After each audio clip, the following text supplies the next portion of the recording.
আমরা এখন মেহেন্দিতে যাচ্ছি, মেহেন্দিতে। তিনজন একসাথে হবে না, দুজন দুজন করে।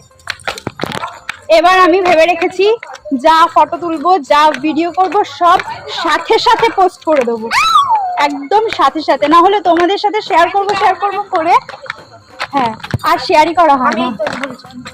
ওয়েট, এই যে আমাদের ব্রাইড, সব হয়েছে।